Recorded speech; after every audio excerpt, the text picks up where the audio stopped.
Fala pessoal, estamos no segundo episódio do ExpoCast, o podcast oficial da Expo Morango, a primeira e maior feira do sul de Minas. E hoje nós trouxemos o Ronaldo Herculano, o mestre da nutrição e da produtividade. Se tem alguém que entende de morangos e do que faz uma plantação dar certo, este alguém é o Ronaldo. Engenheiro agrônomo e consultor na Seragro. Ele é uma referência quando o assunto é qualidade. Com anos de experiência no setor, já ajudou inúmeros produtores a elevarem seus cultivos. Então, antes de começarmos nossa conversa, vamos agradecer nossos patrocinadores. Queremos agradecer ao nosso patrocinador Adubo Real, que está sempre ao lado do produtor, garantindo a qualidade para a sua lavoura. É isso aí, e a gente não pode esquecer da Regina Prado, que fez essa mesa maravilhosa para nós e vai estar acompanhando a gente, né, Danilo? Sim. Maravilhoso. Perfeito, maravilhoso. Obrigado, Regina. Obrigada, pessoal. Agora vamos ao que interessa, né? Ronaldo, tão esperado aqui no podcast. A gente recebeu várias caixinhas de pergunta na nossa rede social. E, Ronaldo, a gente sabe que você é um ótimo profissional, mas a gente quer saber também quem que é Ronaldo. Ronaldo e sua família. Conta pra gente um pouquinho. Tá. Obrigado, né? Primeiramente, obrigado pelo convite aí, pessoal da Expo Morango, todo mundo, por estar fazendo, né, essa entrevista aqui. Fico lisonjeado, né, participando aí desde a primeira Expo Morango aí com o pessoal. Então, eu sou o Ronaldo, né? Sou engenheiro agrônomo. Formei em 2020 e comecei a trabalhar mesmo em 2023 na área e aqui na região, né, sempre teve o morango ali como base, né. Eu era vendedor, trabalhava numa revenda, depois fui trabalhar numa multinacional até virar o consultor em 2018, né, montei a Seragro. Legal. E aí fiz a parte só de consultoria. E fui direto para o morango, trabalhava com morango, tomate, hortaliças, e aí fui pro morango, né, direto, sou de Pouso Alegre, aqui mesmo no sul de Minas, né, região aí do morango, e fui picado, né, pelo moranguinho ali, tô até hoje é o que eu vivo, né, e fui sempre atrás de informação, de inovação, para poder estar trazendo, né, para os produtores. Comecei lá atrás, sempre vendo o desenvolvimento de toda a cultura, né? E me apaixonei pela cultura e continuei, via a necessidade, né? Muitos pequenos produtores, não é uma cultura, né? Quando a gente compara com grandes, né? Soja, milho, que tem muitos consultores, né? O próprio tomate, o pessoal morango, mas consultoria em morango, será que dá certo? Será que não dá? E aí eu peguei esse desafio, e aí estamos aí hoje, né? Atendo o Brasil inteiro. Vou desde o Rio Grande do Sul, Bahia, Brasília, aqui onde tem morango eu tô indo, eu falo para a turma, o pessoal vem atrás e a gente vai. Então, assim, tô aí com já 22 anos na área. Uau, muita experiência. Nas nossas redes sociais, aí abrimos algumas caixinhas de perguntas, o pessoal pergunta várias perguntas, né? E uma delas, voltando para o morango, o que diferencia uma muda de qualidade e o que ela impacta uma muda de qualidade, o que ela impacta na produção, para o produtor no produto final? Sim, muda, ela é o tudo, né? Hoje a gente tem que ter uma muda primeiramente sadia, né? Uma muda que seria, a gente fala uma muda certificada, né, com sanidade primeiramente, né, com horas de frio boas para poder vir uma produção boa. O que acontece? A gente tem hoje, né, no Brasil já, antes era só mudas, a gente fala mudas de raiz nua, muda fresca, que eram produzidas aqui, o Osso Grande, o Camarosa, comprava a matriz, né, dos laboratórios, faziam canteiros e você arranca e tem que plantar logo em seguida. Então, essas mudas frescas são produzidas na região, né, e aí você arranca e tem que plantar logo em seguida. É uma muda que é um pouco mais difícil, que no Brasil a gente não tem viveiros certificados, ou viveiros, né, poucos viveiros licenciados para ter genética primária já, né? Então, a gente sempre pega muda de muda já fazendo esse trabalho. E aí a gente tem as mudas, que a gente fala as mudas importadas, né, que são as mudas frigo, que no Brasil, por enquanto, só está pode entrar muda frigo, que é uma muda sem folha, que ela precisa de uma reserva, horas de frio suficiente, né, para poder arrancar a folha, e ter essa reserva e poder plantar e não sofrer danos. Então ela vem a menos 2 graus, você já tem que tirar e plantar ela também. Ela aguenta ficar em câmara fria até 6 meses ali, a menos 2 graus, tranquilo. Legal. O Ronaldo, e assim, o relato hoje, assim, uma curiosidade minha. Você sabe me dizer qual foi a primeira muda que chegou no Brasil importada, assim, com qualidade, para a gente saber a evolução de lá atrás e hoje, como que está essa evolução Sim. da qualidade? De muda importada mesmo, né? No Brasil, ela começou ali, veio do Chile, da Argentina, antes dos anos 2000 ali já começou a vir, né? E aí foi onde começou a entrar as variedades, a gente fala de algumas variedades de dia neutro, e isso foi evoluindo, porque a necessidade de se plantar essas dia neutro para ter morango o ano inteiro. Antes você pegava, era por regiões. No Brasil você tinha Minas Gerais, que sempre foi o maior produtor, tinha o Rio Grande do Sul. E aí tinha as épocas, né? Aqui o morango acabava outubro, né, novembro, primeiro porque não tinha tecnologia do plástico, do túnel, das estufas, né? E aí começava a chover, acabava, e aí o sul que plantava um pouquinho mais no tarde, chegava novembro, dezembro, o sul abastecia o mercado nessa época. E aí começou a vir as mudas importadas, né? Chile, Argentina ali primeiramente. E aí essas mudas aí veio as de dia neutro, veio plantar um pouquinho mais tarde, com um vigor um pouco maior. E aí esse vigor acabou que estendeu. Tem lavouras aí que o pessoal levou até 4 anos com a mesma muda, né? Às vezes não tendo a mesma qualidade de fruto, mas continuou produzindo, né? Então foi aí que começou essa parte das mudas importadas. Não, legal. E deixa eu perguntar, e hoje, assim, o que tem para vir para frente, assim, em qualidade de muda? O que você espera? O que você tem visto, assim, nos bastidores aí que estão se mexendo aí? Que a gente sabe que o San Andrés está com vida... O San Andrés é uma variedade antiga, né? Hoje a gente ainda é bem dependente dessa variedade. Eu faço as contas mais ou menos pelo que a gente anda.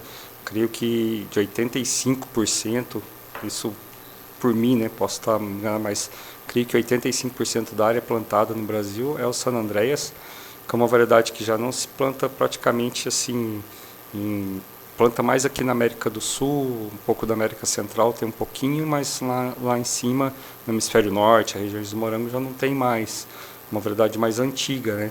E ela tem a patente, né? Vai cair o ano que vem, e aí já não vai ter mais o interesse da multiplicação, de todo esse trabalho, acaba que tem sua vida útil. O morango, falando no mundo, né? Ele vem necessitando de variedades novas, bem mais rápidas, né? A gente tinha, por exemplo, no hemisfério norte ali, que era o Florida Fortuna, ele era uma das mais plantadas, foi também perdendo resistência, aparecendo outros problemas, que aí foi obrigado a substituir. Então hoje eu vejo que tem N variedades. Eu visitei um viveiro na Itália, já em 2022, tinha 38 variedades de morango lá plantado. Então, assim, você visita produtores fora, 5, 6, até 8 variedades de morango eles plantam. Então, assim, o Brasil ele vai ter que sair um pouco dessa comodidade de ficar só com San Andrés ou só com uma variedade e começar a vir. Então, vai ter variedades que vai bem, por exemplo, aqui na região mais baixa de Minas, e lá na região mais alta às vezes não vai, e vai ter que ter esse jogo de cintura com adaptação de cultivares para se plantar. Então assim, variedades que vai bem no sul, que aqui não vai, variedades que vai... Então, o brasileiro não vai poder ficar mais dependente só de uma cultivar. E você acha assim que a gente tem que ficar dependente dessa tecnologia de fora, ou você acha que aqui no Brasil, tipo assim, nossos órgãos competentes deveriam criar uma variedade exclusiva para o Brasil, para as nossas regiões? Sim. A Embrapa andou se movimentando bem, né, com relação a isso, fazendo um trabalho. Não é tão simples você lançar uma variedade, criar uma cultivar de morango, né? Então, 8 anos, aí, mais ou menos, de 5 a 8 anos para você vir com uma variedade de morango a ponto comercial. Então, a Embrapa veio, né, o ano passado com uma Fênix de dia curto, né, não é de dia neutro. Hoje, como eu falei, o Brasil acostumou com os dias neutros, né, então a gente tem que ter uma cultivar de dia neutro ainda. Eles têm várias ainda em código, estão testando, né, tem o geneticista lá, o Sandro, muito bom, faz um trabalho excepcional. E eu acho que é questão de tempo, né? Eles se ter o investimento. Uma pena assim que a gente depende dos investimentos no mercado para poder ter. Porque o Brasil hoje ele tem aí mais ou menos mais de 7.000 hectares de morango. Então é uma área muito boa comparado até nível mundial. Se pegar a Espanha esse ano é uma referência, ela está com 6.800 hectares de morango. Então a gente já está plantando mais que eles, entendeu? Em área. Então, assim, eles estão começando também, né, aí a gente depende um pouco do hemisfério norte, a Universidade de Califórnia, Universidade da Flórida, você tem órgãos ali na Espanha, né, Coreia, que fazem trabalho genético forte com o morango, Itália também, só que aí eles visam mais ali, né, o hemisfério norte, tudo. Então, assim, tropicalizar, a gente fala uma variedade, hoje a gente tem a Embrapa. Então é questão de tempo para poder estar saindo. Por enquanto saiu uma que é a Fênix, que aí está começando a engatear, o pessoal começando a aprender para ter uma adaptação nesse sentido. Eu vou te colocar agora numa enroscada, né, agora sim, no Brasil, qual região que você acha melhor para se produzir morango que tem qualidade aqui no Brasil? Sim. Eu sei que você tem cliente no Sul, tem no Nordeste. Eu gosto, o pessoal fala, mas eu gosto muito do Nordeste, assim, em regiões, mais morango do Nordeste, né? Morango do Nordeste, né? Só na música. Que região do Nordeste, né? Ronaldo? Seria mais ali a Chapada Diamantina, que hoje é uma região que já tem uma área de produção boa, em torno aí de 200 e poucos hectares. De altitude, né? Ele tem área ali acho que vai mais ou menos de 1.100 até 1.400 metros de altitude. Então, assim, tem seus desafios também lá. É um solo bom, né? Falando de questão de solo, né? A gente tem uma área grande. O clima lá é muito bom. Porque o morango ele gosta do quê? Ele gosta de clima seco e frio. Então, assim, eu posso ter uma noite fria, o dia pode ser quente. Mas se eu tiver uma noite fria e o dia quente e seco, o morango é o que eu mais gosto. Equilíbrio, né? Equilíbrio. Então, ali é uma região muito boa. Eu acho que a nossa região também, ela tem um inverno muito bom e uma primavera muito boa. A primavera, que é essa da parte, né, da noite fria, assim, você pega ali Senador Amaral, né, Espírito Santo Dourado, Bom Repouso, essas áreas de altitude, você planta morango o ano inteiro. Também são muito boas. Eu acho que essas três áreas ali, né, Senador, Bom Repouso, Espírito Santo Dourado, a Chapada Diamantina, acho que por enquanto ainda as que eu vejo são regiões favoráveis. O Rio Grande do Sul ele já foi muito forte, tem uma estabilidade climática, né, tem bastante frio, né, mas está muito instável o frio deles, o inverno deles lá é um pouco chuvoso, aí já atrasa um pouco mais a produção. Então, assim, pensando em precocidade, em qualidade de fruto, no inverno, primavera, aqui eu acho que é um... Eu acho que o sul de Minas que favorece é a logística para se comercializar, né? Que a gente está a 180 km do maior consumidor, né? São Paulo, isso. E aí 300 e pouco do Rio, né? Das grandes cidades. A gente tem essa vantagem, só que aqui vai morango para o Brasil inteiro, né? Tem um cliente que manda morango para Macapá, né? Que vai 3 dias de caminhão, mais 2 de balsa de estrada, mais 2 dias de balsa para chegar no cliente. E aí se tem o desafio é o quê? Ter morango de qualidade, com uma pós-colheita boa, para poder chegar lá bem. E assim, a Chapada, ali eles começaram, lá já começou um pouco com frutas, né? Já tinha batata, aí veio um pouco de uva, café, e aí o morango entrou lá e se adaptou bem, foi bem. E ali eles estão no mercado muito bom também, que é o Nordeste, né? Fortaleza. Estão um dia na nossa frente para quem manda para o Nordeste. Então, assim, é bom. O Brasil, assim, ele é muito grande, né? Continental. A gente tem um consumo baixo de morango ainda, né? Tem um estudo que o Senai encomendou, isso em 2018 ainda, que era 3% da população só que consumia morango. Perguntaram quais são as frutas presentes na casa, só 3% falaram do morango. Né? 95% da banana, 90% da maçã. E você pega os Estados Unidos, até 60% da população consome, né, do morango. Então a gente, assim, é difícil também fazer chegar um morango bom ali no Mato Grosso, um morango bom, né, no Tocantins. E também é uma fruta que para se consumir ainda tem que ter um poder aquisitivo um pouquinho melhor. O Brasil ainda não tem, né, esse padrão, vamos dizer assim, para o pessoal gastar lá um pouco mais para consumir uma fruta que é perecível também, tem que chegar bem, né? Então você acha que se não tivesse uma fruta se melhorasse a qualidade, chegasse com qualidade até a mesa do consumidor, consumiria mais? É um desafio muito grande fazer isso, mas eu tenho certeza que aumentaria o consumo, sim. A gente, eu acho que ainda tem potencial de crescer o consumo no Brasil, sim, vindo frutas que tem qualidade, que é uma logística boa, que tem uma logística que faça chegar a fruta fresca ali no consumidor, aumenta o consumo. Você pega, né, uma cumbuquinha de morango, que você vai bem, aquela maturação, não precisa ser bem madura, né, mas uma maturação boa, doce, você come a cumbuca num dia. Né? Aí você vai pegar uma meio verde, você vai guardar, tem gente que deixa uma semana na geladeira, e o morango, depois que colhe, ele não amadurece, né? E aí fica uma semana. Então, quando você tem um consumo já de uma cumbuca num dia, no outro dia, passa 2 dias, você vai comprar de novo. Pegar aquela parte, né, da safra, do morango bom. Eu vejo assim. Aí a gente andando bastante, eu gosto muito de também... eu aprendi, né, nessas andanças a ver da porteira para fora. Como consultor, eu tenho que também estar vendo o que acontece fora da porteira, né? Tem a parte técnica para ter uma produção, mas o que o consumidor exige. Então eu gosto, toda vez que eu viajo, para todo lugar que eu vou, eu visito supermercado, mercado, quitanda, e vou vendo como que está o morango, como que, né? E sempre vem essa fala, se tivesse um moranguinho assim, vendia mais, ou se tivesse desse jeito. Às vezes ele quer um morango mais verde para poder durar na banca, que ele não quer o morango maduro. Não verde, que nem uma foto você mostrou para nós. A gente tem uma... O Ronaldo, ele é palestrante, né? E ele colocou uma foto do morango, mas parecia um limão. Tá verde igual limão. Ele verdoso, mas exagera. A caixa inteira, né?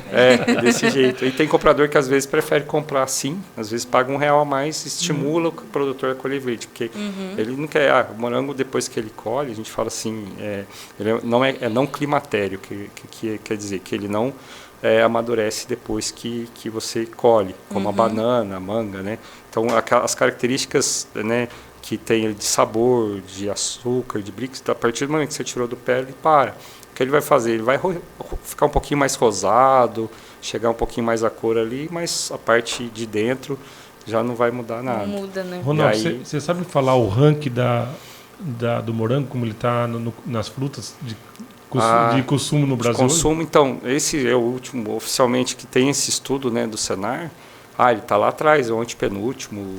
É bem assim, tirando as outras frutas mais exóticas, né, tipo, e ainda que estão começando, igual o mirtilo, isso aí a gente nem conta direito, mas das frutas mais comuns. Maçã, essas coisas, então, a gente está longe ainda. Tem muito pera, caqui se consome mais, primeiro que chega melhor, né, no produtor. Então, assim, eu acho que depois da pandemia deve ter aumentado um pouquinho o consumo. A gente viu que a produção aumentou, cresceu, mas não ainda tanto. Mas se chegar uma fruta boa, aumenta o consumo, sim, tenho certeza. Legal. A gente até comentou, né, no outro episódio, que depois da pandemia a gente teve um aumento, acho que na relação da comida, né? Da comida, sim, foi. As pessoas tentam se alimentar mais de forma mais saudável, né? Isso aconteceu bastante. Até as próprias gerações, né? Essas gerações mais novas que estão chegando, já vem com hábito um pouco melhor, né? Nós melhor que os nossos pais e eles melhor que a gente. Então, eu acho que a pandemia fez isso, né? A gente ficar em casa e consumir um pouco melhor, um pouco mais fruta. E aí o pessoal o brasileiro aprendeu um pouco aí, né? O consumo per capita, acho que de frutas e legumes, eu não tenho esse dado, mas ela é baixo, perto de outros países que a gente vê, né? Ronaldo, então, eu falo assim também que hoje a gente precisa assim, mudar um pouco a mentalidade do nosso produtor, né? Como você tem andado em contato com vários produtores, eu falo assim, que o produtor hoje ele tem que começar a profissionalizar para tentar ter uma mercadoria e ganhar mais, né? Você acha que os produtores estão onde você tem andado, estão abrindo a mente para isso? Tem procurado qualidade? Isso, vamos falar assim, desde quando eu comecei, né?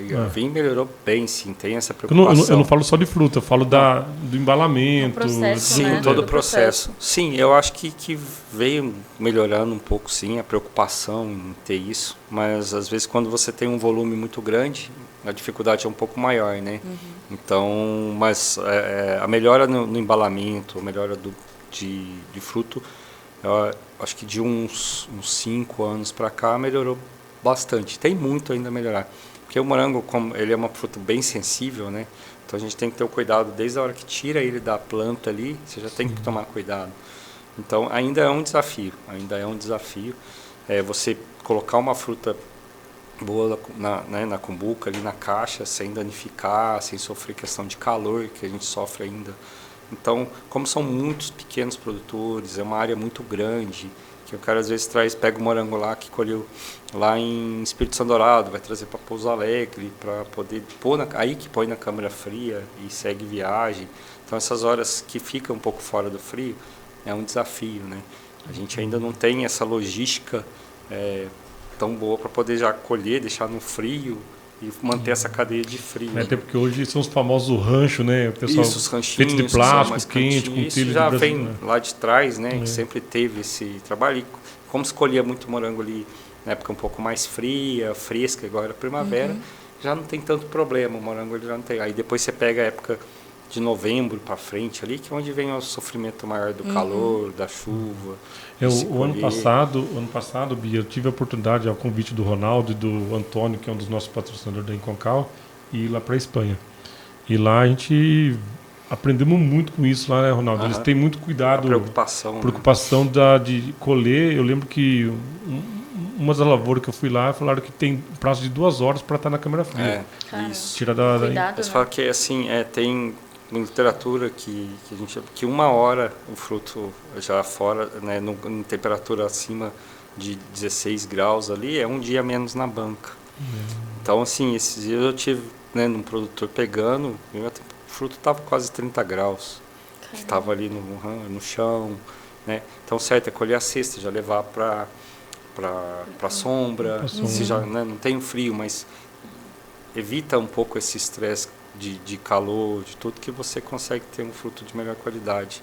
Então, assim, eu vejo dos compradores hoje, de novembro, dezembro, janeiro, fevereiro, até março, a dificuldade de conseguir um morango com qualidade, com pós-colheita bom. Né? Então, assim, o cara tem todo o trabalho de colher, né? de cuidar da lavoura, de passar o melhor produto, né? Um adubo, de fazer a irrigação certinho.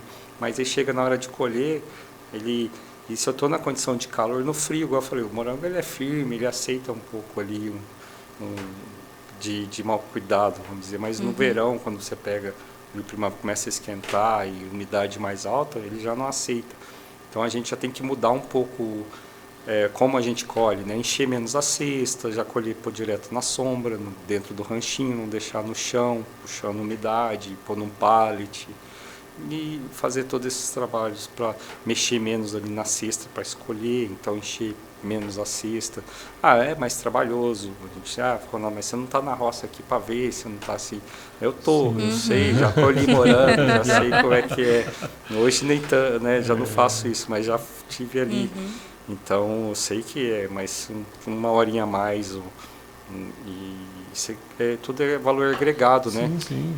Que hoje você chega, hoje ainda tem os ceazinhas hoje, né, onde se comercializa, lá é o lugar perfeito para você entender essa diferença de qualidade, né? Quando o cara tem uma qualidade melhor, ele vende melhor. Vende melhor. Então, os ceazinhos, eles foram muito bons nesse processo. A gente tinha frutas de baixa qualidade. Quando ele veio, né, o pessoal aí pôs o comprador direto com o produtor ali em contato, e aí via o vizinho vendendo R$1, R$2 mais caro, por quê, né? Bem embaladinho assim.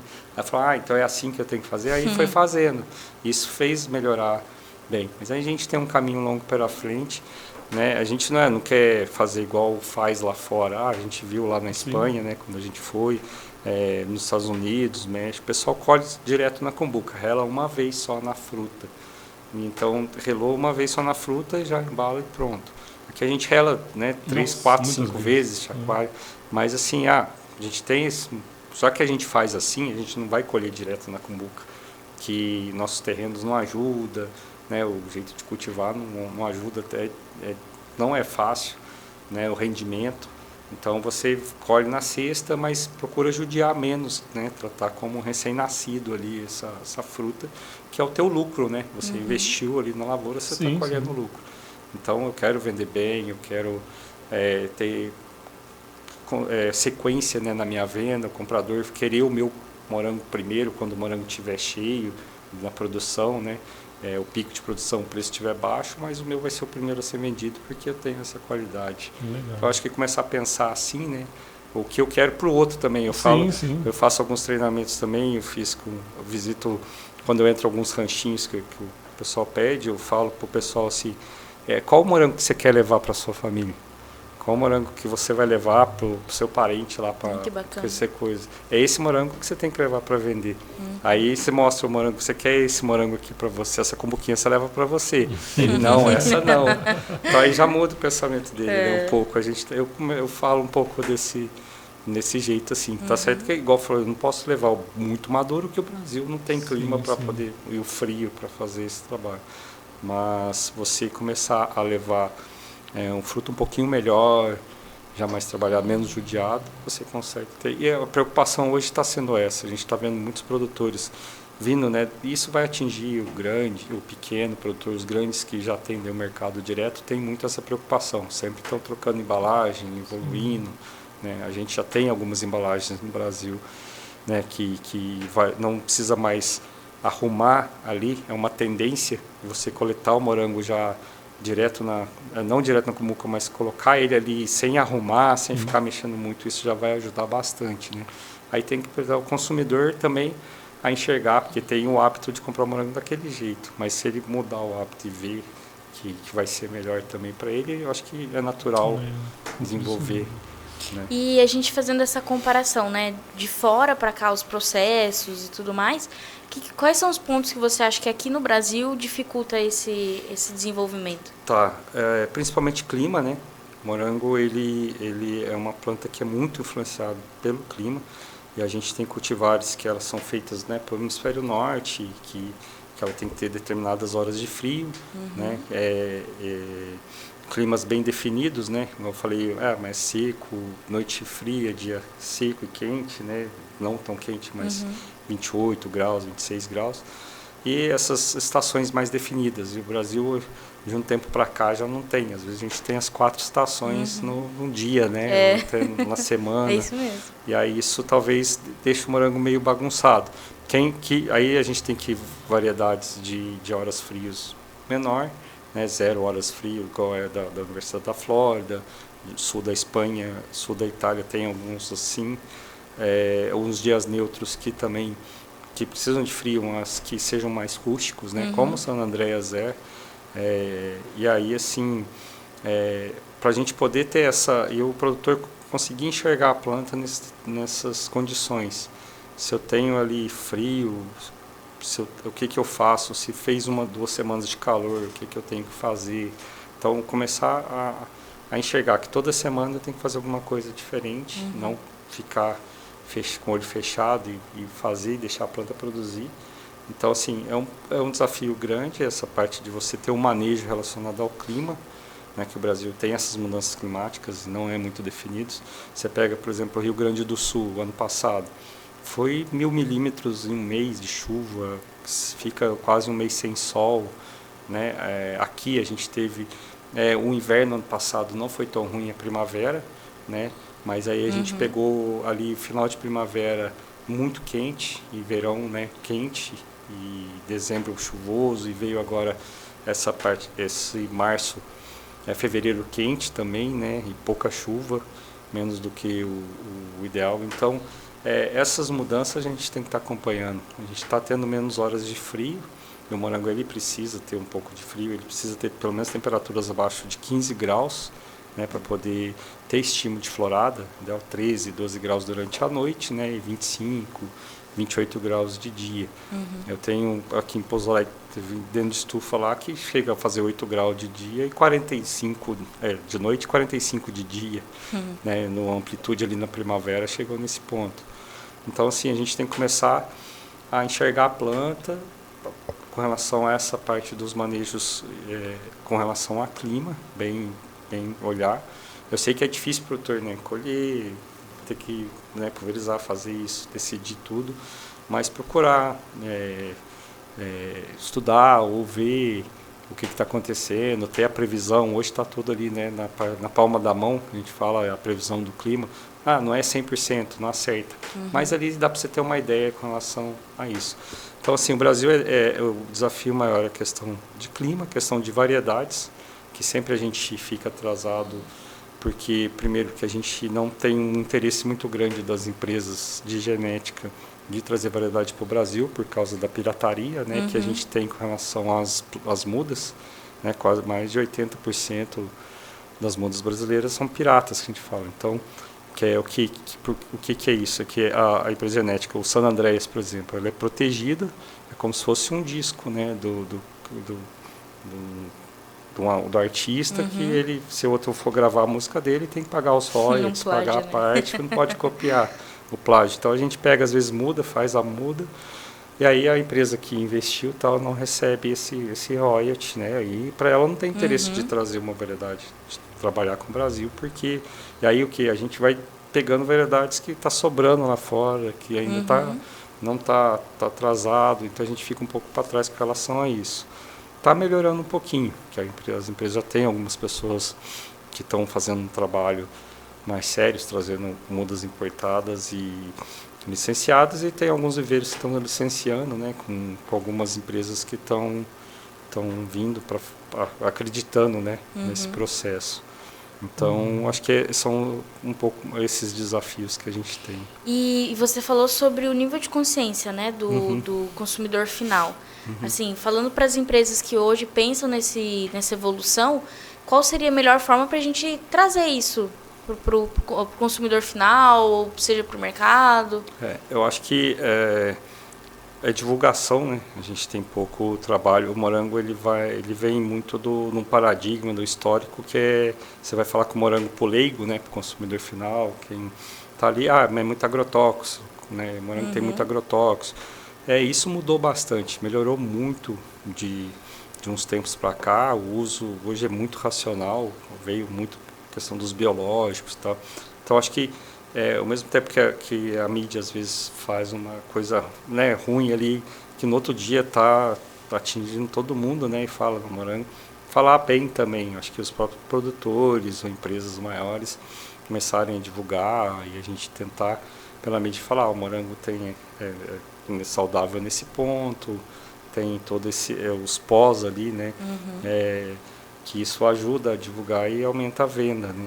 Então, por exemplo, está no Fantástico, parece que o morango tem lá, né, a antocianina, que ajuda em tal coisa. No outro dia não tem morango para venda, né? O produtor fica...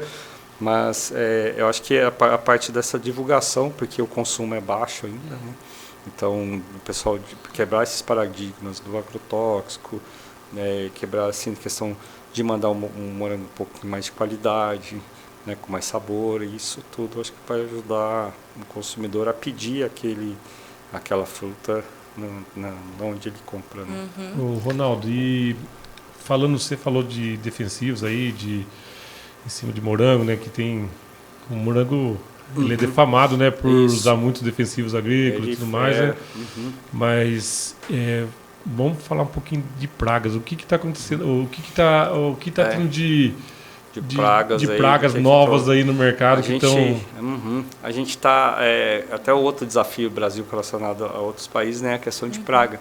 Porque o morango lá fora ele é produzido em regiões frias, né, no inverno frio. Então são poucas pragas que tem comparado com o que a gente tem aqui no país tropical, né. A gente tem inúmeras pragas que atingem, né, e todo ano está vindo, né, uma nova que a gente fica naquela, né, de atingir. É um desafio, todo ano é um desafio grande, né. Vira o ano e fala assim, o que vem de novo? O que vem de novo? Qual bichinho está aí querendo, né, e assim, A gente teve, né, a questão do que não tem lá fora, que eu não vi, que vejo aqui, né, o besourinho prateado, que é o Colapsis, que ainda está sendo identificado, está fazendo, mas é difícil o controle. A gente não tem poucos produtos registrados que atingem, né, essa praga. A gente teve muito fungus gnat, que é uma larvinha de uma mosca, de um pernilongo que atinge, né, come a raiz e vai murchando o pé. Também um pouco difícil o controle. E o fungus gnat só dá no substrato ou no solo também? Tá? Não, ele dá no solo. A gente viu em solo também, onde tem bastante umidade. Realmente a pessoa, né, exagera um pouco, forma algas ali. Aí muita matéria orgânica, ele vai se desenvolvendo. Mas assim, ele mais em substrato do que em solo. Mas em solo a gente viu esse ano em algumas áreas que estavam começando a atacar. Então a gente tem a Neopâmera, que é um percevejo, que ele vai sugando o fruto, deformando um pouco. Esse ano até que não teve muito. Ano passado, ano retrasado, a gente teve mais. Então, assim, são 3 pragas ali fora. O ácaro rajado, né? Acho que se o ácaro não atingir uma lavoura, alguma coisa está errada. Porque o ácaro ele sempre está ali. Minha lavoura não tem ácaro, é mentira. Ele está escondidinho ali, ele está controlado, né? Não, assim, ele não tem ali, mas ele aparece uma hora, dá aquela voltinha, tem uns que vai rápido, outros ele insiste em ficar mais, né? E a diferença do rajado para o branco? A gente tem, o pessoal fala no ácaro, o certo é o ácaro do enfesamento, né, que atinge o morango. Ele é branquinho, transparente, né, parece um fantasma. E ele são 2 diferentes, né, espécies diferentes, que o branco ele atinge mais ali a parte de brotação, um pouco do fruto. A gente fala enfesamento porque a planta fica enfesada, né, e fica enrugada, e ele é muito severo o ataque dele, né, ele influencia diretamente na produção. O rajado ele já é mais superficial, ele faz a teia pela folha, né, ele raspa mais as folhas, fica as folhas velhas, broto.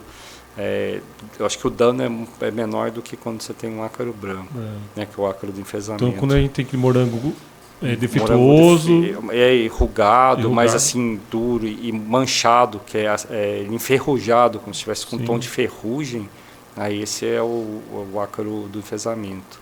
E outra praga que veio, né, de fora, que também a gente ainda está começando a aprender, teve os problemas, né, que veio, que era o nematóide de folha, né, com a Phalancoides fragare. A gente ainda no Brasil não era presente, acabou vindo nas mudas importadas, mas ainda está presente mais pouco, mas a gente deu um susto aí, mas ainda tem que observar, andar nas lavouras e observar. Ronaldo, como está indo. Os defensivos, por exemplo, essas pragas têm aparecido e as empresas que fabricam eles andam junto na evolução. Por exemplo, assim, o acro chegou uma praga nova esse ano aqui. Tem esse interesse? Não, aqui no Brasil nem muito, porque o morango ele ainda é volume, né, é pouco de uso.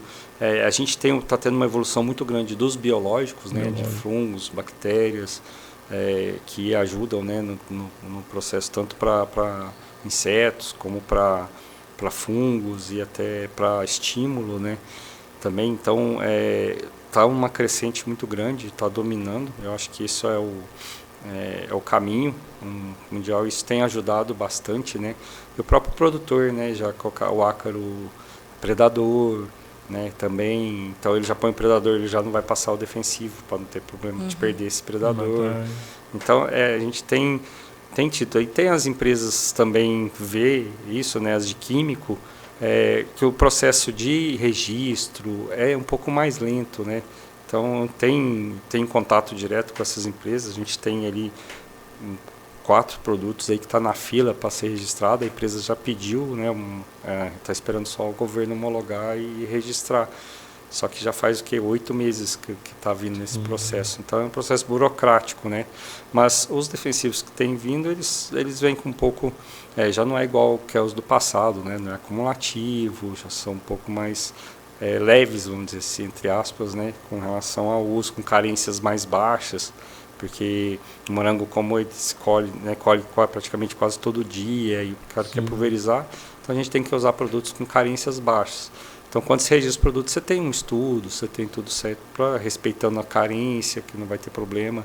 Então, ainda isso melhorou bastante. Legal. E o morango ainda tinha muito pouco produto registrado, né? Então, o pessoal fazia um uso de produtos que não tinha registro para poder ter, né, o controle daquele fungo, daquela bactéria. E isso fazia com que ele seria como contaminado. Então, ele levou a fama do contaminado justamente porque quando se fazia as análises, a Anvisa fazia a análise, pegava os resíduos. O morango é o que tinha mais resíduo. Então, assim, comparando com uma batata, com tomate, ele vai bem menos agrotóxico do que eles, né? Então, mas só que o tomate ele é menos porque tem muito produto registrado. O biológico, eu falo que sim, ele acaba sendo favorável até para o produtor, porque quando a gente fala de... o consumidor fala, que é o famoso veneno, né? Ele fala que é veneno, né?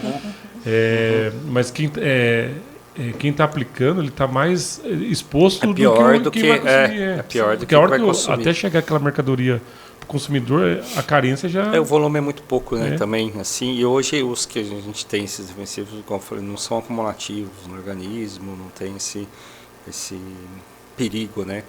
Então, para quem aplica é pior, com certeza, que ele está diretamente ali, se não tiver, tem que estar com EPI, tem que estar com tudo certinho para não ter problema, né? De inalação, de absorção pela pele. Então, assim, o biológico nem é só essa questão de saúde, né? Mas todo esse processo de controle mesmo, de resistência da praga, que você vai usando um defensivo, um químico vai pegando resistência, depois você não controla mais. O biológico já não tem tanto esse problema Legal. Resistência. A gente falou bastante de morango, que a gente está esquecendo aqui são as delícias da Regina. Nossa, e olha que legal, falando sobre o morango bom e produção de qualidade, todos os morangos feitos aqui é da sua produção. Isso, produção. O Ronaldo assistência. Beleza. Vamos pegar aí pra gente experimentar. Bastante. Enquanto isso, pessoal, falar um pouquinho sobre a Regina. Regina tem o seu espaço aqui em Cambuí e ela atende o buffet em toda a região. Então, se você precisa para algum evento, festa de casamento e assim por diante, contrate a Regina que você não vai se arrepender. A gente já colocou aqui, o pessoal já experimentou. O que você achou, Ronaldo? Eu achei muito bom, olha, qualidade excepcional. Bacana. E a gente falando de qualidade, nós temos que falar da Adubos Real, o nosso patrocinador oficial do ExpoCast e também sempre presente na Expo Morango. E aí, Danilo, fala aí, o que você gostou? Ótimo, nossa, tem que só agradecer a Regina, né? Ela preparou com todo carinho essa mesa pra gente aqui. E também do nosso patrocinador, né, do Blue Real aí, que topou esse projeto com a gente da ExpoCast e Expo Morango. E a Expo Morango. E falando sobre patrocinador e patrocínio, a Seragro tá sempre com a gente, né? Sim, a Seragro, que é representado pelo Ronaldo, né? O Ronaldo foi sempre um parceiro desde do primeiro Expo Morango. Chamei ele, nem tinha tanto afinidade com ele, nada. Ele, tô junto. E todo o tempo aí tá com a gente aí, Ronaldo? Isso. E acredita no projeto? Acredito bastante. Eu sou, como eu falei, né, no começo, eu sou entusiasta do morango, né? Tudo que vem para melhorar, para trazer, né, para o produtor, para a região, né, tecnologia, produtos, empresas, pessoas, né, que estão todas envolvidas na cadeia do morango, né? Para mim é enriquecedor. E quando você, né, comentou, acho que eu até fui atrás, né? Foi, sim. Deixa eu ajudar, a gente vai, porque, né, tem esse conhecimento, né, nível Brasil aí e mundo, né, e eu vejo tanto que é importante, que a gente precisava disso, né, acho que na região, ou do próprio morango, a gente nunca teve isso, né? Não. E foi uma ideia excepcional que eu abracei, então estou aí como parceiro acompanhando essa evolução, né? No primeiro episódio eu fui entrevistado, Ronaldo, no primeiro episódio. Foi você. Eu fui entrevistado junto com a Adriana falando sobre a organização da Expo Morango, né? Sim. E a gente falou das chaves principais para a gente conseguir dar, porque ter o projeto é uma coisa, mas executar, eu acho que é mais difícil. É mais difícil. E o Ronaldo, até comentei que na época o Paulinho da Politec, assim, ele foi um cara que me incentivou muito. Ele até falou, pô, Danilo, eu coloco 10 empresas aí dentro aí. Volto a falar novamente, do mesmo jeito que eu falei no primeiro, eu tô falando agora. E esse dia eu até agradeci ele. Que foi quando ele trouxe um grupo de empresas lá do Sul, que você já conhece as empresas de lá, né? Sim. Que são tudo parceiros aí, chamaram, né? São parceiros seus também, né? E aí fomos crescendo. Mas assim, eu tenho assim, várias pessoas que ajudou nós a alavancar. Acreditaram, né? Desde o começo. E o Ronaldo foi um deles aí. Aí a gente deu os pitacos, né? Depois do primeiro, vai aprendendo cada um, né? A gente o aprende, Antônio, eu aprendi junto. Também. Antônio, isso. Muito. Sicredi. Foi uma turma que veio hoje do começo. O começo. Cicobi também que está com a gente. Foi uma evolução bem grande, né? Hoje tem fila de empresas querendo entrar, né, na Expo Morango, porque sabe da importância que foi, né, da geração de negócios, geração de informação, network, né? Para quem está no meio, quer encontrar gente que entende do morango, gente que gosta do morango, gente que quer evolução do morango, está tudo ali, né? Então, reunida nos dias que tem, e até nos dias antes, né? Então, eu acho que isso eu fico feliz, né? De ver essa evolução, de participar, né? Indiretamente aí da evolução, né? Da Expo Morango. E eu acho que a gente só tem a crescer mesmo. Eu brinco que a Expo Morango, para quem mexe com morango, é melhor visitar a Expo Morango do que a Hortitec, que é uma feira gigantesca. Né? Só que ela tem mas, outros assim, setores, né? outros, vários, né? Mas vários, assim, né? tirando a mais específica para o morango, quem quer ver, acho que a Expo Morango ela entrega realmente o que precisa. E eu vejo assim que tem... voltando falando na Expo Morango, eu vejo que as empresas vêm expor, cada ano elas querem trazer novidade, querem trazer, sabe, conteúdos, tecnologia, que nem o Ronaldo, outra também coisa que a turma já sabe, vou dar um furo aqui, o Ronaldo é o palestrante novamente esse ano com a gente lá, vai palestrar aí 2 dias aí. Já tá dando ouro, já na hora. Tem que trazer algumas novidades. Eu acho legal porque assim, tem pessoas que vêm de outros estados aí só para assistir a palestra do Ronaldo, né? A gente tá, graças a Deus, tem aí, quer sempre trazer informações novas, né? Tá por dentro e buscar o ano passado, né? Falei do clima. Esse ano acho que vai tornar a falar um pouco também dessas mudanças climáticas, a influência que tem, né, na cultura, trazer alguns dados mais técnicos para o produtor estar pegando e o jeito, né? Eu acho que isso é legal. A parte das palestras aproxima, né, a gente, eu não consigo, né, atender todo mundo. A gente tem muitos bons profissionais no mercado com morango aí, que está começando, outros que já estão... Eu vejo a geração nova aí vindo com força, né? Querendo também crescer, a gente sendo referência, eu fico muito feliz e o morango precisa mesmo de profissionais novos, de profissionais sérios, né? Para poder tá levando informação para o produtor, que está ali todo dia da porteira, né? Para dentro e preocupado com a sua produção no momento e não sabe o que está acontecendo lá fora, né? Ele espera o vizinho fazer ou esperar outro falar para poder... E quando você tem uma palestra que você pode levar tanto para produtor como para técnicos aí que estão começando, né? Isso só vem a enriquecer. Ô Ronaldo, eu sei que você tem uns cursos que você, assim, acho que uma vez por mês, não sei, você tem uma programação que você... Sim, a gente faz ali em média de 4 a 5 cursos no ano, né? Tá. Primeiro voltado para uma introdução, né, de cultivo do semi-hidropônico, porque o semi-hidropônico ainda no Brasil, eu não falo nem que já é realidade, sim, era uma tendência, veio realidade, porque está crescendo.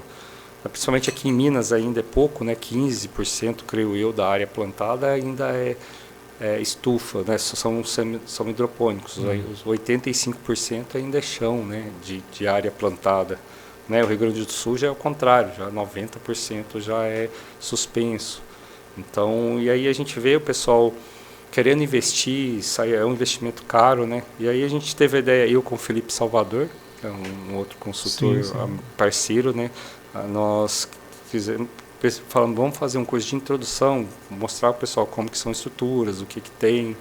E graças a Deus a gente já está na 21ª, indo para o 22º curso aí, com gente do Brasil inteiro fazendo, e a gente ajuda bastante nesse ponto. Traz as experiências que a gente tem no campo, né, para eu errar menos, né, que eu aprendo com morango todo dia é coisa nova, a gente vê, próprio aprendo com o produtor, aprendo no dia a dia, então a gente quer levar e expandir isso, né, essas informações para sempre estar melhorando o setor. Você acha que, sim, eu sei que hoje a sua empresa é super carregada assim, de clientes aí que acaba assim que às vezes você tem que até negar alguns clientes de atender. Eu sei que você tenta atender todos, mas você acha que não precisaria de mais pessoas qualificadas para atender? Porque o produtor hoje ele está necessitando, né? Sim, eu acho que sim. A gente já tem bons profissionais no Brasil aí, né? Em várias regiões, são poucos ainda, eu acho, pelo que tem de produtor.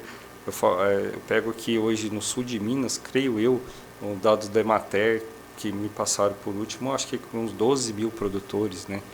12 mil produtores é bastante, né? Então, assim, nos batidores, nós estávamos conversando com o Ronaldo ali, ele tem um cliente da onde? Da Índia. Da Índia. Que legal. Um produtor da Índia. Mas e aí assim, a gente vai, né? O pessoal vai atrás, a gente tenta, mas não consegue mesmo realmente. E eu torço, por isso que a gente tem, né, até um curso de nutrição também voltado mais para técnico, para fazer cálculo de nutrição, conhecer a planta do morango, para poder levar esses braços, né, para torcer. Porque a gente, como consultor, é difícil fazer assim, eu vou formar uma equipe de N produtores e de N técnicos, né, e levar para o campo. É difícil, né, porque o conhecimento é nosso, até você transmitir. Eu comparo assim com... muita gente fala que você não monta uma equipe e tal, mas aí você tem, por exemplo, o seu cabeleireiro vai montar a equipe, você vai querer cortar com ele com o rapazinho que está começando, né? A gente fica assim. Mas hoje eu tenho já, né, um rapaz que já me ajuda, o Gustavo, tem um Elcio que também me ajuda bastante, então são pessoas de confiança que a gente leva um pouco para o campo e está sempre junto, tentando aumentar um pouquinho, né, esse braço. E aí é natural, né, você vai expandindo, vai indo para outros e acaba que não. Então, igual eu falo, essa geração nova aí que está vindo, estão vendo, né, essa necessidade, o próprio produtor aprendeu a ver isso. Foi uns paradigmas que foram quebrados, né, que o agrônomo, o consultor, né, pagar um consultor é caro, mas ele vai te entregar resultado, ele tem que te entregar. O meu objetivo é o quê? É produzir mais e gastar menos. O objetivo do consultor é esse, né? Então, a ideia é sempre tá levando isso e que venham esses novos profissionais aí, consultores, né, mesmo que tem esse trabalho. Porque a gente não dura para sempre, né? Eu tenho aí mais uns 15, 20 anos ainda só. Ronaldo, tecnologia. O que você tem, assim, o que a gente podemos esperar para o futuro na tecnologia no morango? O que você... Tipo, vamos viajar. Assim, o que você espera? É complicado. Assim, né? De inovação. O morango ele é muito manual, né? Mão de obra é essencial. Ele não tem essa parte igual, né, soja, igual grandes culturas, que hoje já faz no drone, colheitadeira. Vendo, né, o que eu vejo hoje, que eu já vi, né, primeiro de estufas, né, que tem o controle de ambiente ali dentro, né, que ajuda bastante, injeção de carbono, luz artificial, que ajuda no aumento de produção, né, isso aí já está presente em algumas regiões, na Holanda, em alguns países, né, tem um pouco isso. Uma coisa que está difícil também, que é a questão da colheita, né, que é manual ali. Então, na Holanda já é realidade, já tem empresas comercializando robô para colher morango, né? Então, vai colhendo ali um por um. Só que isso, eu acho que para o Brasil ainda é uma realidade muito, gosto falou, a gente viajar, né? Entendi. Mas, porque assim, primeiro questão de terreno, né? O Brasil, eles não tem, né, um terreno muito plano, principalmente as regiões produtoras do morango, né? Você tem algumas regiões, sim, não é 100%, mas né, que são regiões que tem que se adaptar. Hoje, né, a gente escuta falar de LED, de Isso. Bancas que sobe e desce, entendeu? Cortina que abre e fecha. A gente tem, isso é um caminho, por exemplo, a gente tem essa parte do sombreamento, né, da redução da temperatura dentro da estufa, com malhas, né, que ajudam a reduzir. E aí você, né, motorizar, fazer esse processo ainda é um pouco caro, mas que vai ser daqui mais para um tempo, eu acho que vai ser necessário, porque com o clima, com essas mudanças, a gente vai ter que fazer esse trabalho.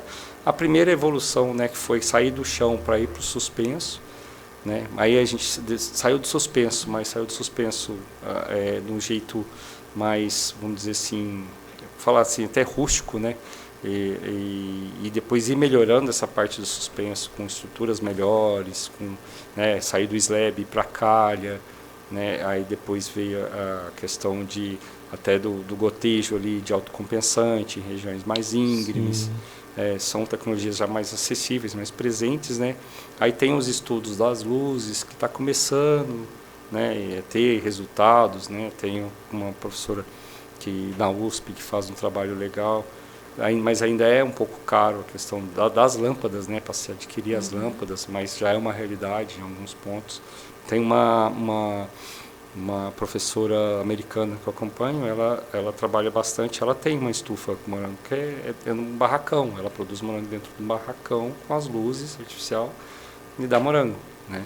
A gente tem aqui em São Paulo, tem uma empresa que produz alfaces, né, folhosas num barracão com luzes artificiais, que está querendo, né, então, ano passado com o Antônio a gente esteve lá que ele queria ver o morango se produzir dentro desse barracão. Sim. Então, assim, a falta de, né, o espaço mais caro e estar mais próximo do consumidor, você consegue fazer esse tipo de trabalho. Esse negócio de clima também, dessas temperaturas altas que a gente enfrentou agora no Brasil aí, nesses meses agora aí, você acha que também estufas com temperaturas... Controle de temperatura de raiz, sei lá, não sei. Porque o morango, assim, o morango ele precisa das horas de frio, né? Então, assim, o calor você consegue manejar a gente fala com malhas, né, de alumínio, com sombrite mesmo, você consegue reduzir a temperatura aí de 5 a 7 graus, na média, dentro de uma estufa para amenizar o calor. Agora, para você dar o frio, aí tem que ser estufa fechada, de vidro, né, com ar-condicionado, para poder você manter a temperatura de 13 graus. Né? No Japão tem estufas assim, lá tem muita questão do pag-cole, estufas de vidro, que eles têm os aquecedores, né, e tem um ar-condicionado que consegue... Então, fica de 12 a 28 graus ali. Então, assim, é inviável ainda no Brasil a gente ter uma estufa assim. Então, para você aclimatar para o frio, né, é mais difícil. Né? Eu já gente do Nordeste, gente de áreas quentes que vem atrás, perguntam, a gente consegue? Foi só você fizer uma estufa de vidro com ar-condicionado, né, para poder produzir aí. Então, assim, é um pouco mais difícil. É uma cultura que, eu falo, quem trabalha com morango, trabalha com qualquer cultura. Que ela é bem detalhista, né? Toda essa parte do clima, essa parte da influência do manejo, que tem vários detalhes pequenos para poder tá tendo bons resultados, né? Então, assim, a tecnologia ela veio para ajudar. A parte das luzes eu acho que vai ser interessante na hora que tiver um pouco mais acessível. Lá no sul, você pega o inverno que tem 15, 20 dias sem sol, então já ajuda. A gente aqui também em alguns momentos, né? Você quer melhorar um pouquinho a produtividade, pôr pronta para trabalhar um pouquinho mais, que o morango ele responde muito bem à questão da luminosidade, né? Então às vezes falta esse pouco de luz. Então tem pessoas trabalhando por trás disso, já atrás. Já tem sim, já tem pessoas que ainda não dá para detalhar quanto tempo que isso vai chegar na mão, no ponto, porque a gente ainda, igual aqui na região de Minas, a gente ainda está suspendendo, né? Tá fazendo em estufas, ainda planta no solo. Então é um pouquinho lento ainda todo esse processo, né? E hoje, o que você acha melhor, estufas altas ou baixas que estão fazendo hoje aqui no Brasil? Eu vou falar como a palavra que o agrônomo mais fala, né? Depende. Depende. Então, porque eu falo assim, você pega regiões altas, né? Como Senador Amaral, como Bom Repouso, ali você consegue produzir com estufas baixas, né? Então, e 2 metros, 3 metros, os túneis, igual na Espanha, por exemplo, que eles fazem uns túneis de 8 metros e que plantam tanto no solo como no suspenso, no mesmo túnel lá, vai bem. É como a gente aqui tem que produzir o ano inteiro, né? Então a gente tem que ver ali no verão. Se é uma região que é muito quente, como aqui embaixo, Cambuí, Pouso Alegre, nessa região, você fazer uma estufa muito baixa, chegou ali em novembro para frente, você não produz, né? Fica muito quente, até nem consegue trabalhar dentro. Então, quanto mais a temperatura for um pouquinho mais alta, eu falo, mais alto tem que ser a estufa. Ou até tem muita gente, para começar no suspenso, fazendo um túnel baixinho, pega aquele túnel que está no solo já e suspende ele, né? Pelo menos ele já tem alguma ventilação, você consegue produzir ele nesses tuninhos. Então, assim, regiões quentes, eu falo, ou no tuninho ou em estufas altas. Nas regiões mais altas, né, como Senador, como 1.200, 1.500, 1.600 metros de altitude, uma estufa mais baixa, ela suporta, né? Legal. E hoje, Ronaldo, a gente vê substrato, né? Temos trocentos substratos hoje no mercado, né? Mas assim, quando o produtor vai buscar um substrato, o que ele tem que... o que a planta...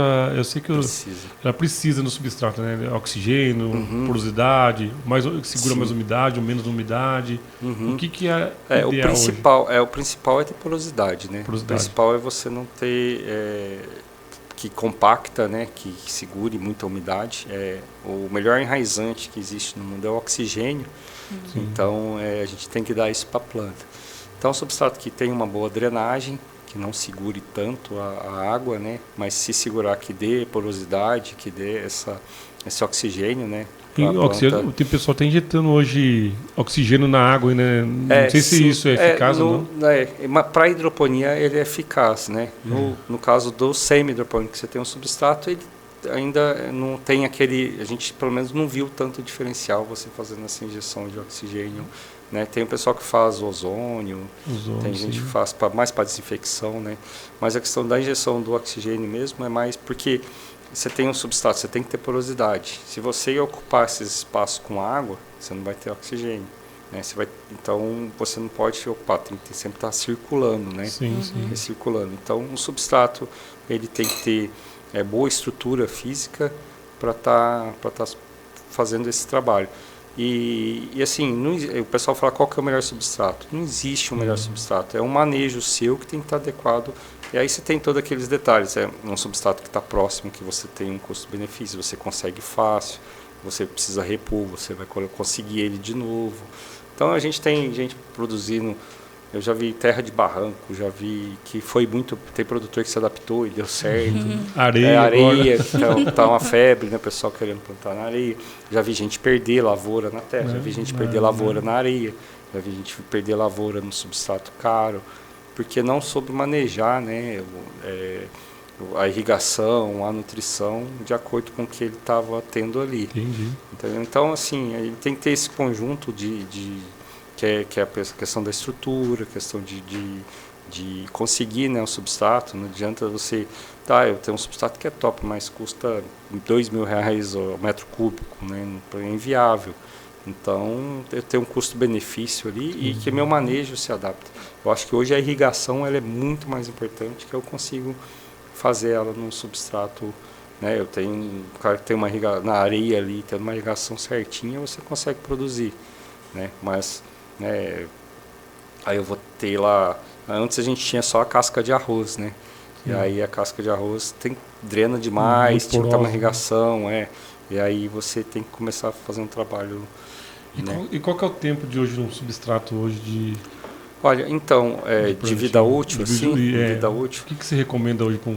Então, substrato, por exemplo, aí você vai ter que ver muito a questão da compactação, dos agregados, né, grossos e finos, porque às vezes tem substrato que quando está novo, ele está lá, a parte mais grossa, que dá porosidade, ainda está lá, mas se ele degrada com o tempo, né?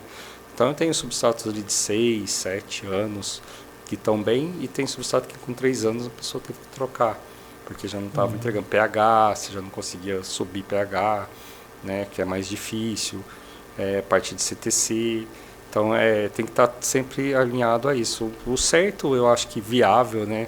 É você ficar ali com substrato 5, 6 anos, eu acho que seria o ideal.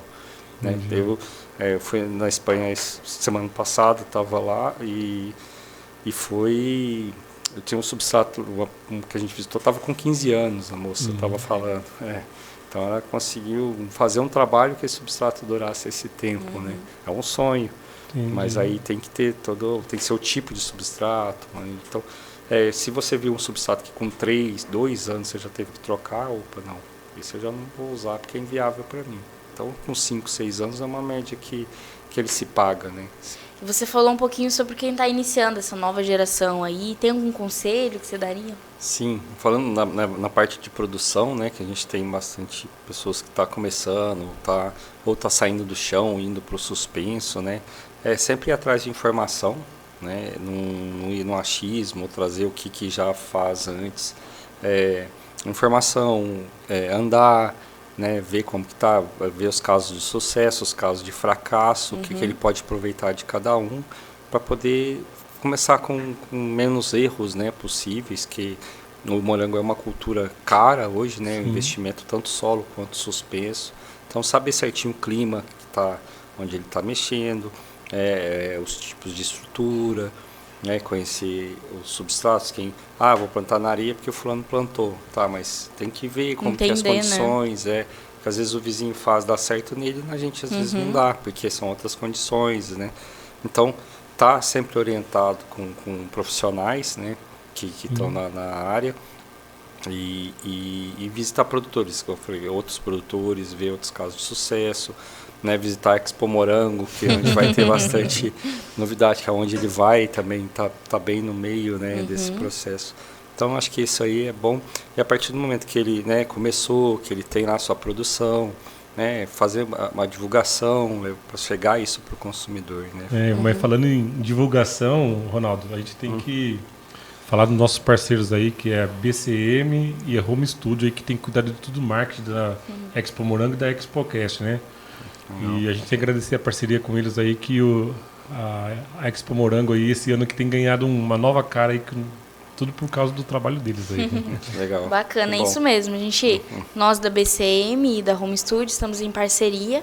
E você, produtor, se você deseja, que vai estar na Expo Morango, deseja uma arte, um design criativo, fale conosco. Uma cobertura, fotografia, estamos à disposição.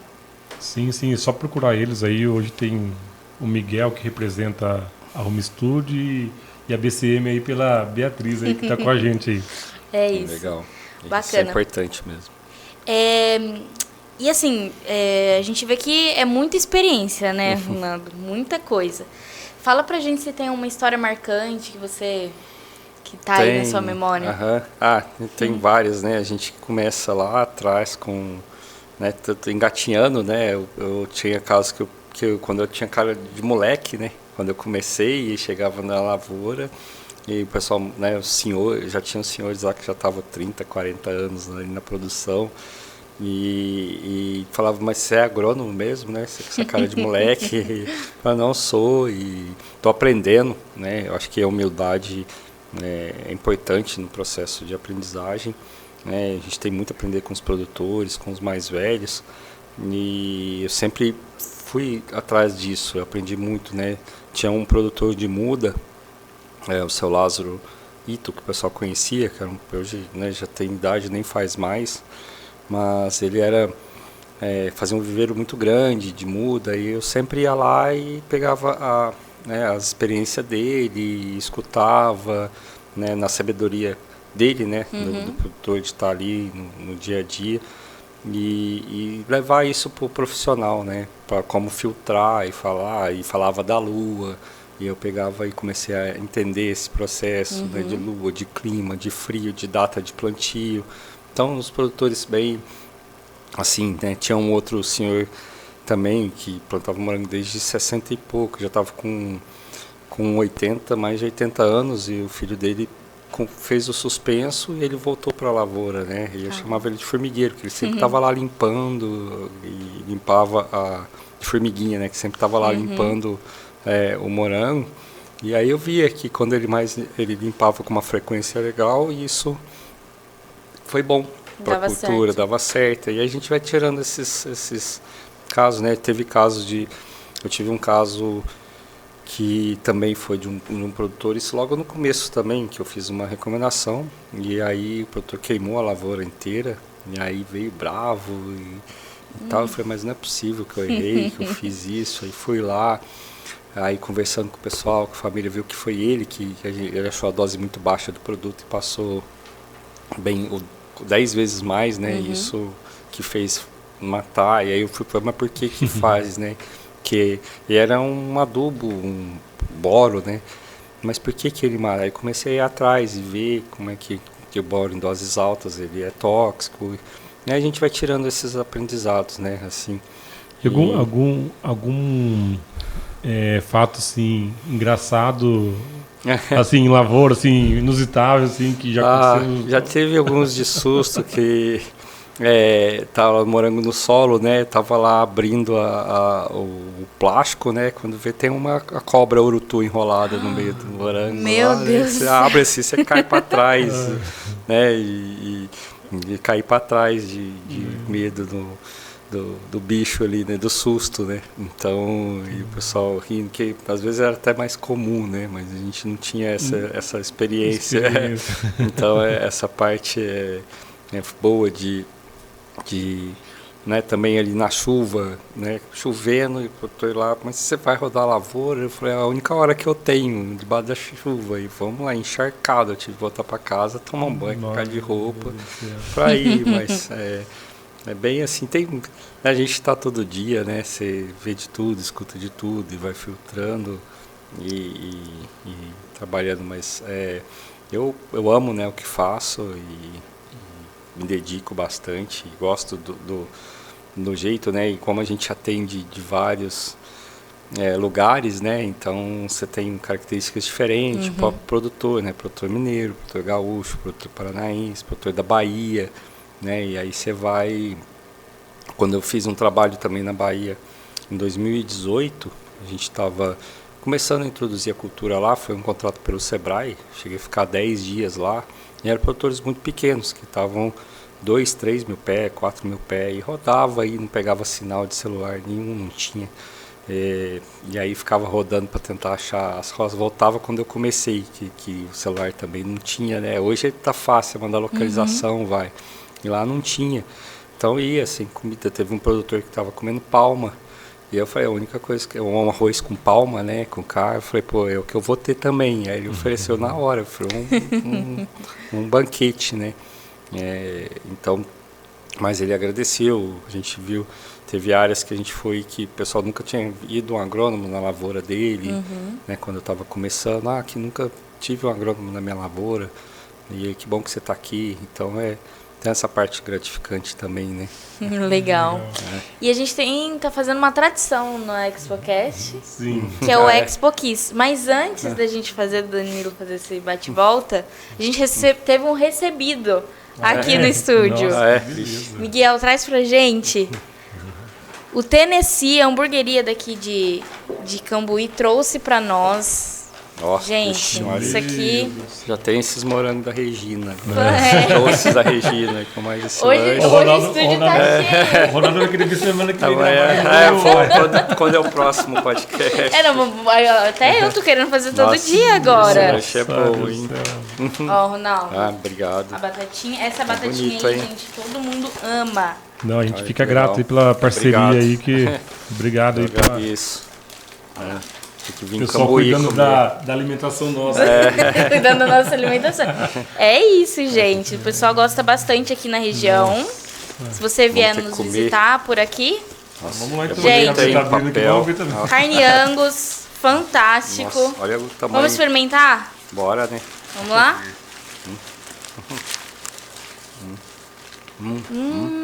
No ponto, hein? Gratidão. Muito bom. E mas estamos lá... juntos aí. Mas já comi um churrasco bom lá também. Muito bom. Hambúrguer defumado, maravilhoso. Vamos lá pro nosso bate-volta? Mas antes eu queria só Vou falar só uma coisa com o Ronaldo, né? Que o morango, Ronaldo, assim, a gente tá falando de fartura, tudo isso aqui que nós estamos vendo aqui, mas Sim. o morango tirou muita gente do vermelho, né? Assim, Tirou. Essa história que a gente vem desses anos, né? Vendo pequenas cidades se transformarem com o movimento da cultura, né? O morango, ele é uma cultura que ele o ano inteiro, né, se produz. Então, se ele perde ali numa semana, o preço está ruim, ele recupera na outra. Então, na média, acaba sendo bom. Então, aqui na nossa região mesmo, né, cidades com... a começar lá, Espírito Santo Dourado, Bom Repouso, né, próprio Senador Amaral, que tinha antes até do asfalto ali, né, da década de 90, que tinha essa dificuldade, plantava muita batata, mandioquinha salsa. E aí veio, né, tinha os morangueiros ainda que plantavam, saíam de Pouso Alegre, ia para a Serra, mas era estrada de terra ainda, né? Sim. Depois que asfaltaram, a evolução, né, que foi o morango para essas cidades, né, Espírito Santo Dourado há 20 anos atrás, que estava começando, você vê hoje, né, um dos maiores produtores. Mas eu falo assim, Brasil. em relação à economia, Isso, economia, então, né? aí você pega essa parte da economia de casas novas, de giro. A gente veio muito pessoal de Tocantins, Maranhão, que vem trabalhar e faz esse movimento.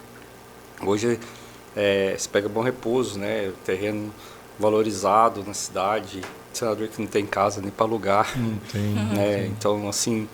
Então, isso ajudou bastante mesmo. O fato em Senador Amaral é inusitado. É o morango que nem chega nos dias de hoje, que deu preço alto, o açougue acaba a carne, os meninos vão para churrasco, cerveja. Faz, né?